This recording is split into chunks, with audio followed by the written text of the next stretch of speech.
Listen to me. If there was a wise man who would ever think of this, they would say in order to be superior to the man, you've got to be the man. For I am the man himself.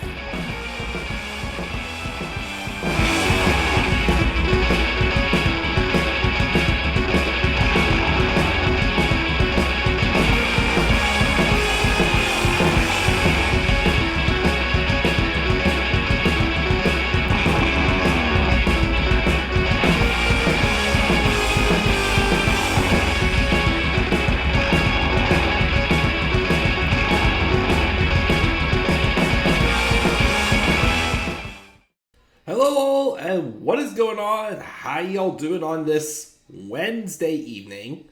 That's right, I'm not as behind as I was last week.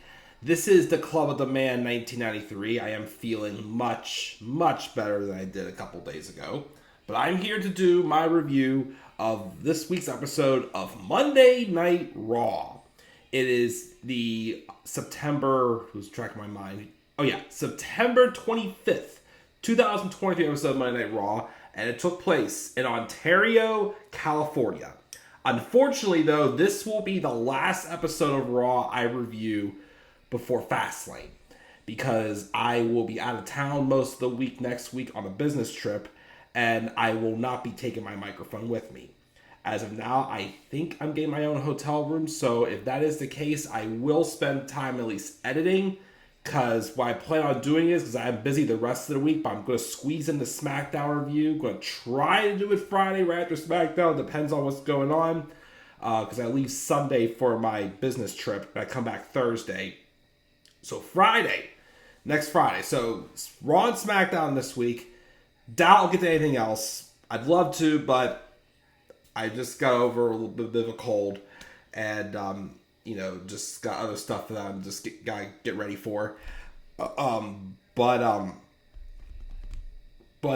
Next Friday when I get back, I will do my Fastlane preview predictions, and I will also use that stream as well to talk about the releases. So I will prepare for those during my spare time while I'm away.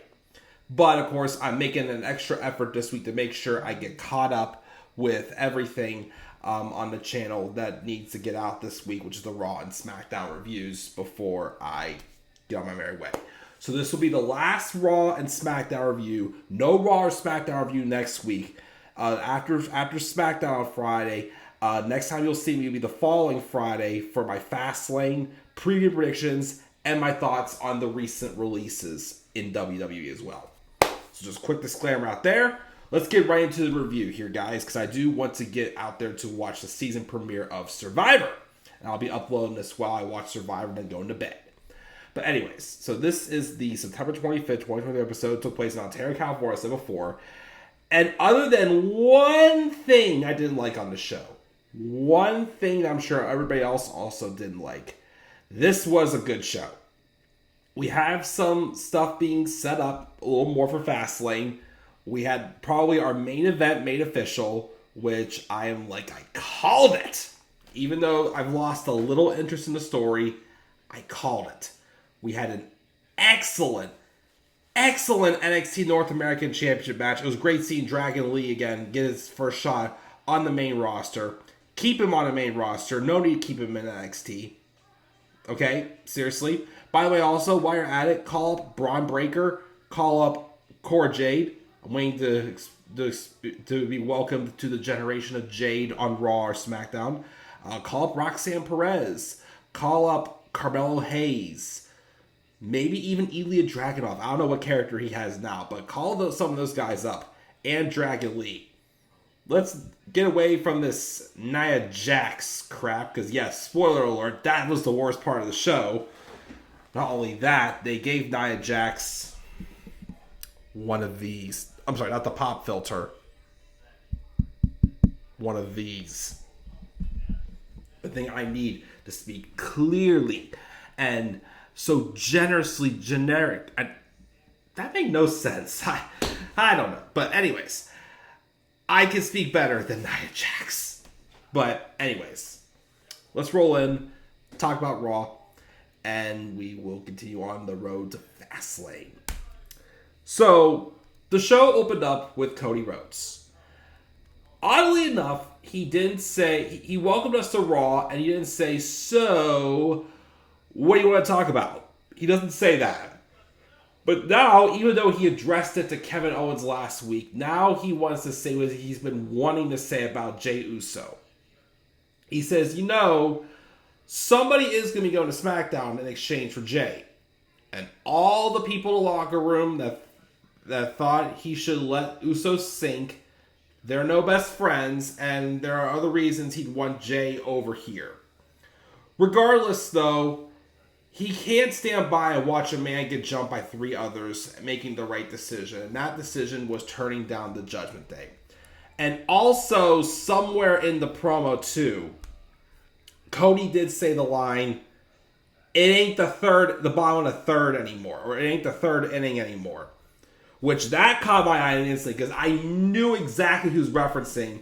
And that was after a press conference at, I think, either WrestleMania or SummerSlam, where Paul Heyman in the press conference or media scrub, whatever that WWE calls their post pay-per-view shows, Paul Heyman said in one of them that the Bloodline story was only in the 3rd inning.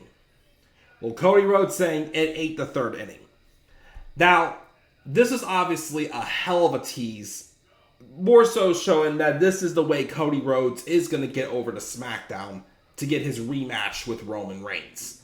Because him and Roman haven't gone toe-to-toe since the night after WrestleMania. Which, again, I would still love to forget that show, because that was a nightmare. That was a huge reminder that Vince was back. But, the only thing that kind of bothered me also though about the show is Adam Pearce later said they still don't know who it is who's going to SmackDown. Which I'm like, that's a lie. I'm pretty sure Cody Rhodes did this so he could get to SmackDown, basically.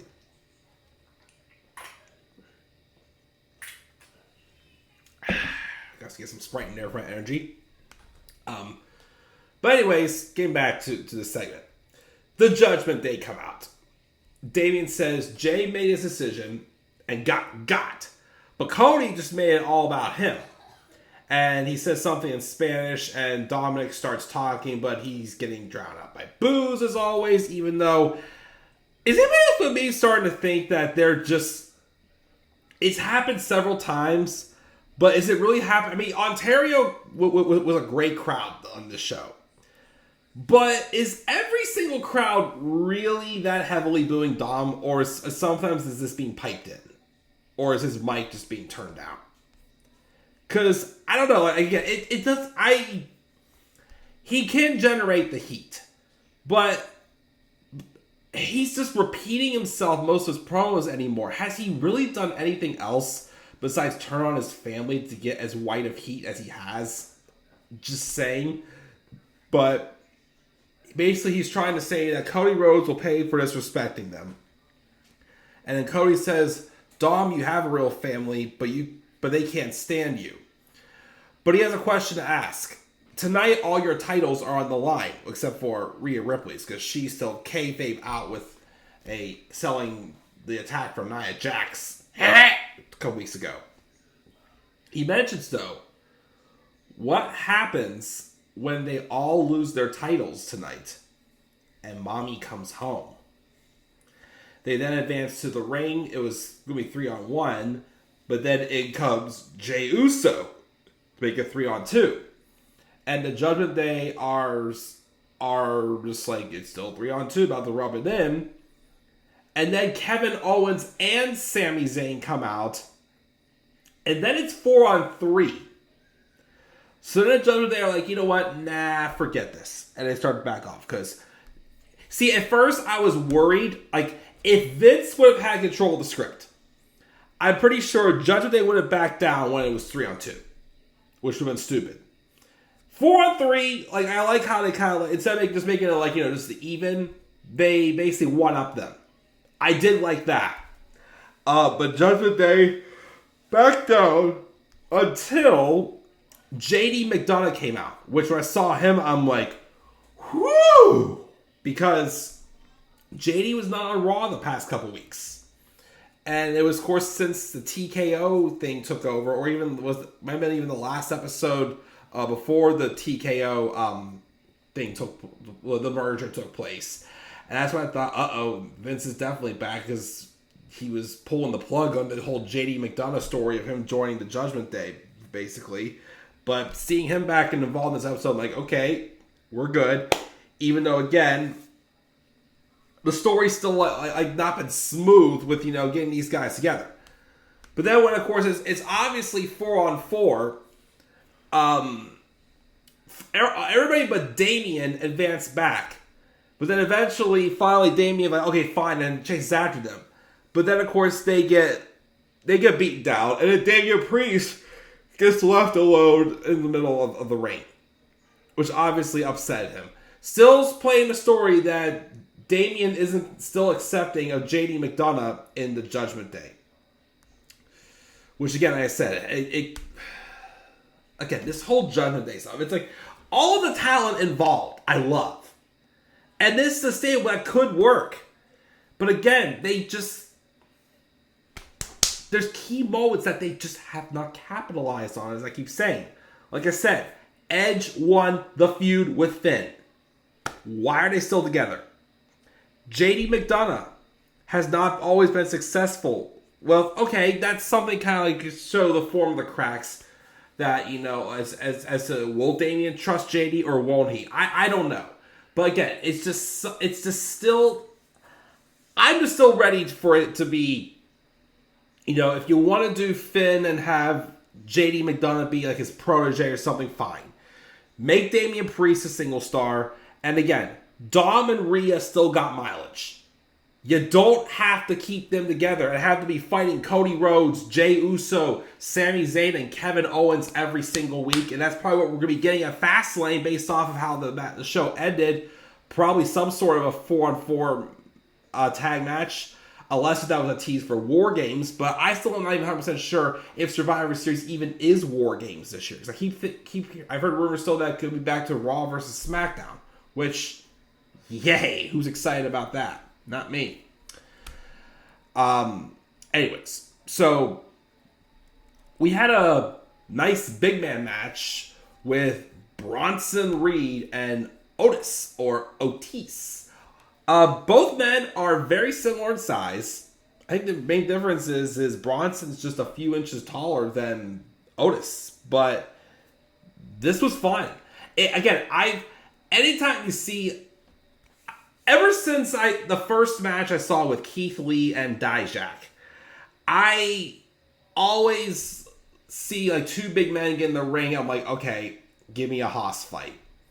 And this one, although it's not as good as some like those like Haas fights, like a match like recently between two big men that was like, okay, come on, give me more. Was shortly after WrestleMania or around WrestleMania. They were teasing a feud with Bobby Lashley and Bronson Reed. And I was kind of like, okay, like give me more of this. Bronson Reed and Bobby Lashley had like a big man Haas fight. This one, although it didn't quite leave me hungry to see more out of them, it was still a fun match.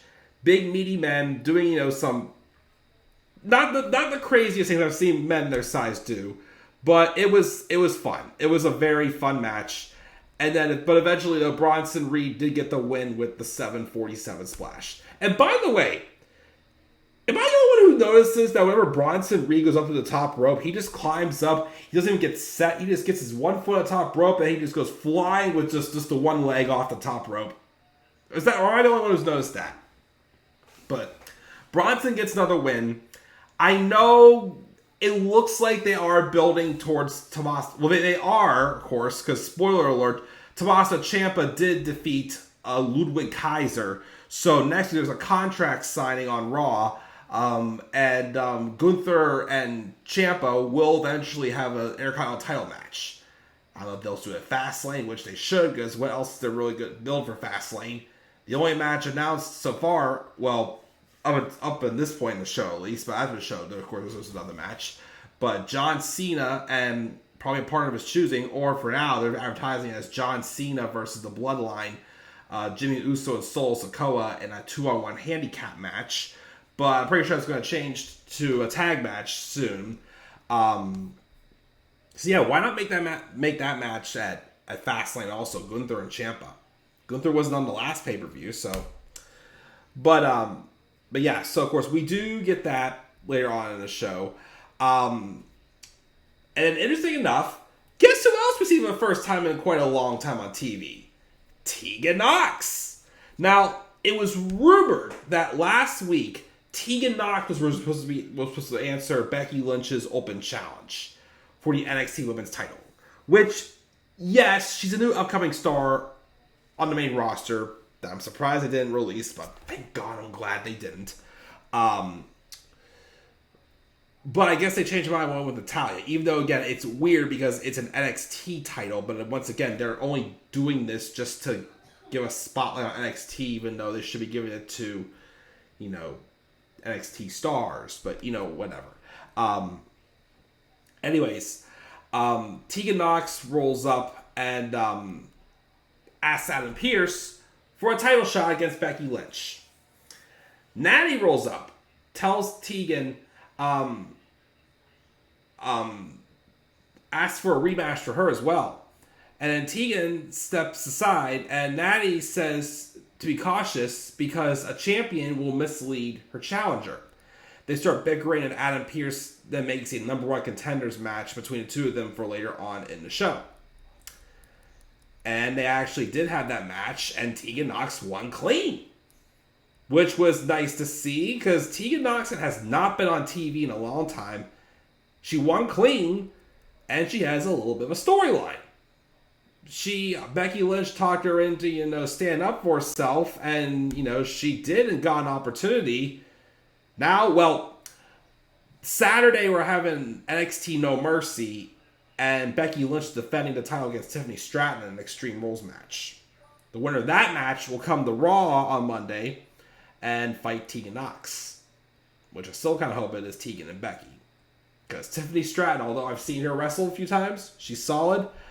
Yeah, the few promos I've seen her cut with the whole tools and whatever her gimmick is, character-wise, she's not ready yet. She's not. Although, if Vince is fully in charge, Tiffany Stratton would be the next Charlotte Flair. You know that, right? But, Anyway, so yeah, that happened. That happened. Of course, also, when we had Tommaso Ciampa and Ludwig Kaiser, again, Ciampa won, as I said before, Giovanni Vinci tried getting involved, and then Ciampa, though, kneed him in the face and distracted Kaiser, and then basically that's causing a rift between Imperium again. I don't get it still, but whatever. Then we have Damian Priest backstage, just frustrated in the Judgment Day's room, screaming at JD McDonough, telling him he ate a beating because of him, even though Priest could have joined in at the beginning and it would have been 4-on-4 instead of 3-on-4, as he left him behind. But he tells JD he'll never be part of the Judgment Day, and he better leave now, which JD did leave. Of course, not the last time we would see him. Then we have Seth Rollins coming out, welcoming us to Monday Night Rollins. Even though there's several times I feel like he's saying Monday Night Rollin, but it's just Rollins. He basically said, look, I'm tired of Shinsuke ducking and dodging him. He basically says, come out here now and give me an answer. Leaving the ball's in your court. But if you resist the opportunity, then he says, I'm just moving on. I'm done with this.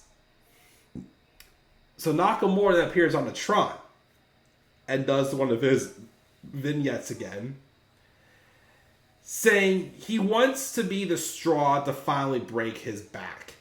He's held back because he does admire Seth Rollins' stamina.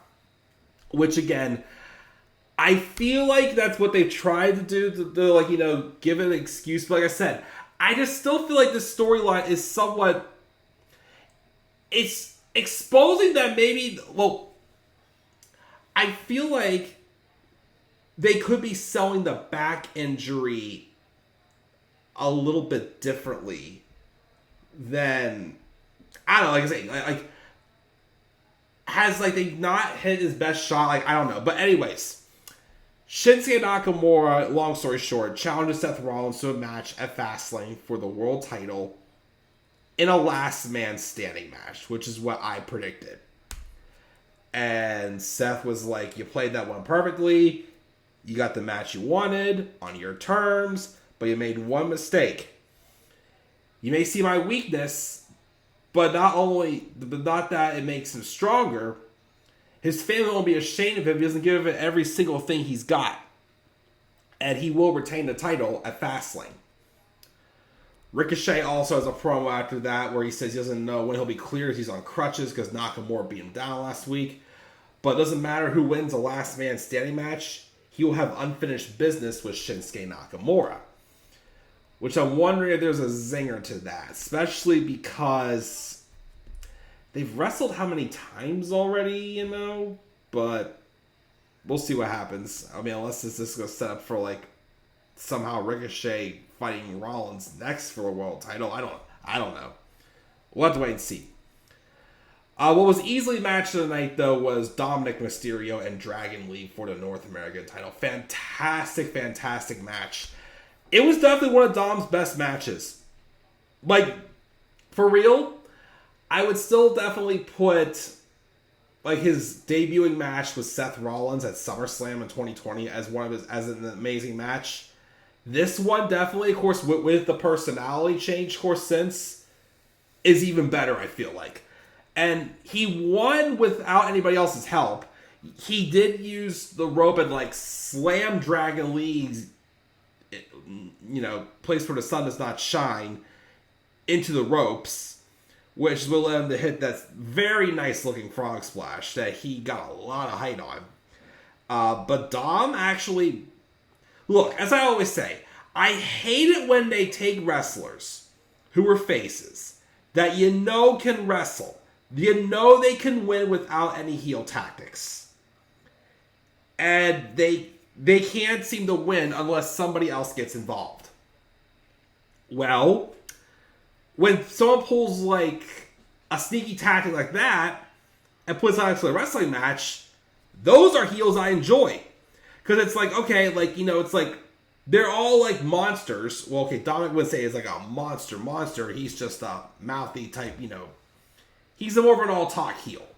But he's a phenomenal wrestler who doesn't like... It's like Roderick Strong. Roderick Strong is a fantastic wrestler. The only gripe I will give about him when he was in NXT, when he was with the Undisputed Era, is I just felt he couldn't win a match clean himself. And I'm just saying before that he put on an amazing match with the likes of like Bobby Roode, Drew McIntyre, a few others.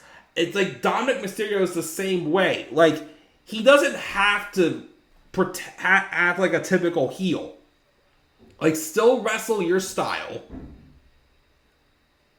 And just, you know, just like, I let the heels look powerful and then have a weakness exposed. That's the heel. We need more heels like that these day and age. But Dominik wins. It was an excellent match. And again, call up Dragon Lee from NXT. Kevin Owens and Sami Zayn are being interviewed backstage. KO says all Jay has proven is he wasn't with Judgment Day last week. Sami says it ain't about Jay or even Judgment Day tonight. It's about them coming together and making it to the main event of WrestleMania, and about winning back their titles. And then my favorite part of the show. My favorite part. Not because Nia Jax came out. And I'm thinking she's coming out for a match. But Michael Cole was in the ring with a microphone. And I'm like, why? Why? Why? He interviews her, and all she kept saying was, oh my god, I'm Nia Jax, and I'm the baddest human in all of WWE. This person squashed.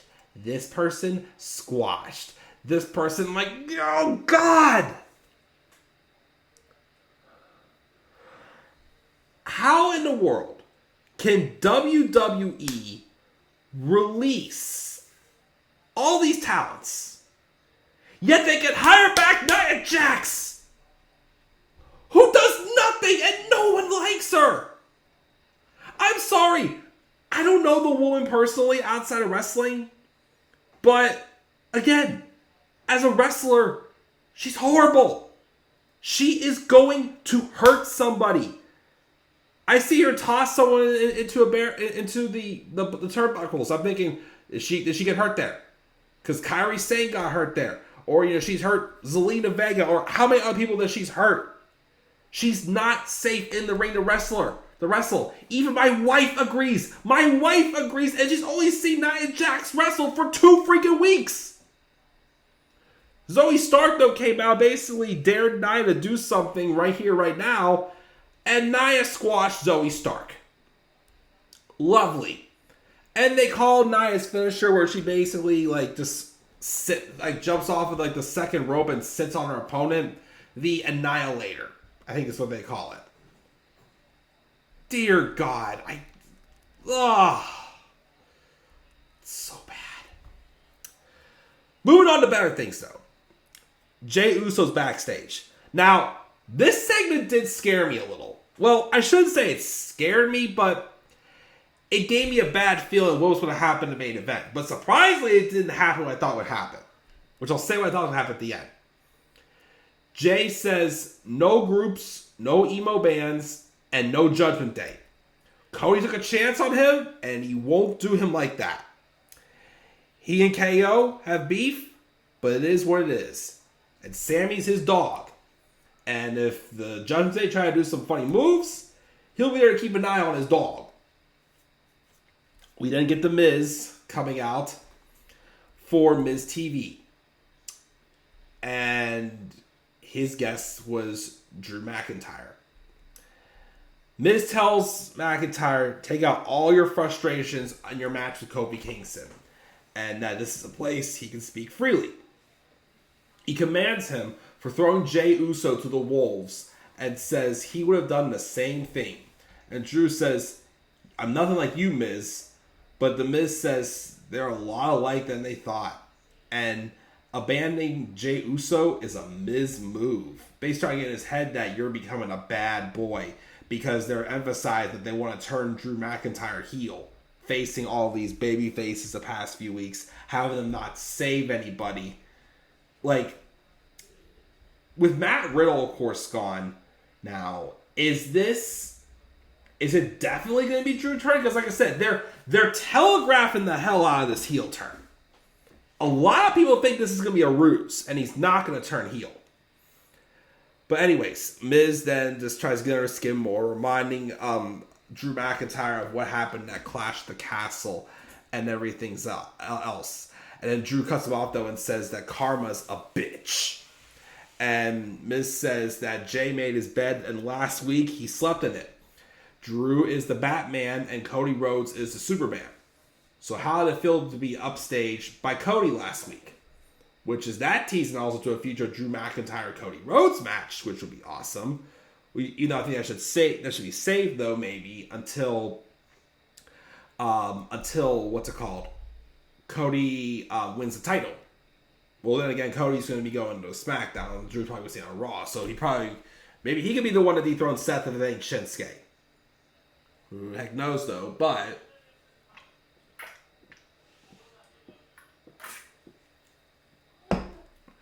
anyways, before Drew could answer, out came the New Day. And they said, the Drew McIntyre that they know ain't a coward like last week. I love this line. Xavier Woods says, they've always called Drew Big D for years. But last week, looked like some shrinkage. Which I cracked up because I immediately thought Seinfeld, but of course the crowd popped for that. And they're like, what's wrong? You scared? Is this sword too limp? Oh, God. And then Drew says, which first he interrupted Miz how many times told him to shut up. He says Cody only ran to clean up his own mess. But Kofi says, well, you should have helped Jay. And McIntyre tries to talk through all of the things the Bloodline did. But Kofi says he remembers that what all the Bloodline did. But they also believe that Jay is trying to make everything right. Drew points out, you guys haven't exactly stepped up either. And then New Day say they know as sure as the sun rises, Drew McIntyre does what's right. And then, of course, Drew keeps shutting up the Miz, and finally he headbutts the Miz, and then Drew says, time for talking is over. And he invites Kofi to find out what Hard Times is all about. So Drew McIntyre had a match with Kofi Kingston. The match was good. Drew McIntyre, though, does go with a Claymore because Ivar came out and beat down Xavier Woods. And then after the match, he then beats down Kofi Kingston. But Drew McIntyre, once again, walks away and doesn't try to help them. Once again, is this legitimately a heel turn? Or is this just being telegraphed like crazy? We'll have to wait and see. Oh, yeah. So also, we had more Ludwig Kaiser trying to hit on Maxine Dupri. Also, speaking of which, because Ludwig Kaiser's also dating Tiffany Stratton, last I knew at least. Did you know apparently Tiffany Stratton was almost Maxine Dupri? I read that the other day. They almost made her Maxine Dupri. Anyways, though, Ludwig tries to hit on Maxine. Does Imperium hold themselves to a higher standard?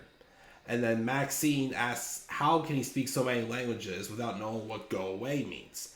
And then Gable tells him to go back to Gunther and get brobeat for losing. But make sure to tell him he's coming for him. And to put a little bass in his voice when he does. Thank you! Gotta throw that in there. And then later, of course, Gunther berates Giovanni Vinci in German. When Ludwig rolls up, Gunther gives him an earful as well. And it's like, what happened? That was ridiculous.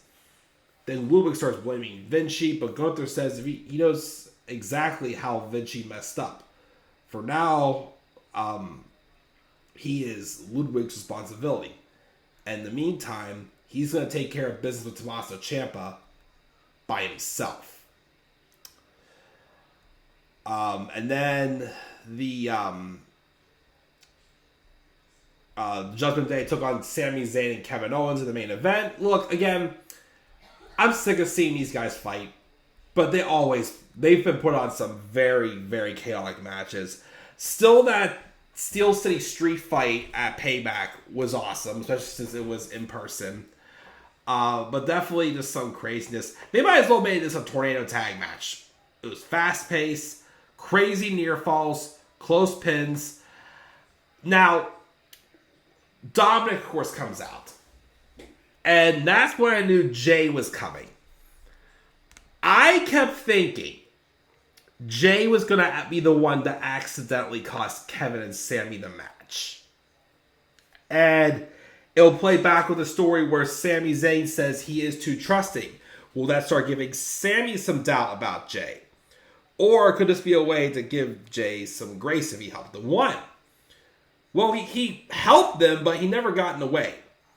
Cody Rhodes also got involved when JD McDonough came out. So it was going good. And then Sami Zayn had hit the haluva kick on Damian Priest. But for some reason, I wonder if JD may have missed his cue on this. Because Sami hit the haluva kick. And it might have been just me, but it felt like Sami took this a little too long to, move into the cover. He never did, but he was like he was just chilling. It looked like he was waiting for something. And that something was JD McDonough hitting him with the SmackDown tag title belt, which caused Damian Priest to roll over and get the pin to retain the titles. And then afterwards, all 8 men just started brawling and showing off the air. So, is this going to mean that we do these guys in War Games? Which, honestly, even though, again, I'm tired of all these guys fighting all the time, I ain't saying no to that. Because they can put on great matches. I'm just still kind of ready to move on to something else. But it'd be okay if this was saved for War Games. But we'll see. But that's what we'll do for guys. That's my review of Raw. I talked a heck of a lot more than I thought I would. But it was a good review. It was a good show. If it weren't for Nia Jax, I'd give the show a little bit of a higher grade. But I'm going to give it a B. Feeling B. I probably would be plus for the award for Nia Jax. But it was a B. Good show. And we'll see, of course, what happens and what matches do get made official for Fastlane. But that's going to do it for my Raw review, guys. Once again, what are your guys' thoughts on Raw? I gave it a B. Your guys' thoughts down in the comment section below. And be sure, as always, to slap a like on the video and subscribe for more content on my channel. Follow me on Twitter at @TheClubOfTheMan93. Also follow me on TikTok and Instagram at @TheClubOfTheMan1993. Until then, guys, I'm checking out. I'll catch you guys all later. Have a great rest of your night. And do not forget, in order to be superior to the man, you've got to be the man. And for I am the man himself. And that is not just an opinion. That is a fact of life. Yeah!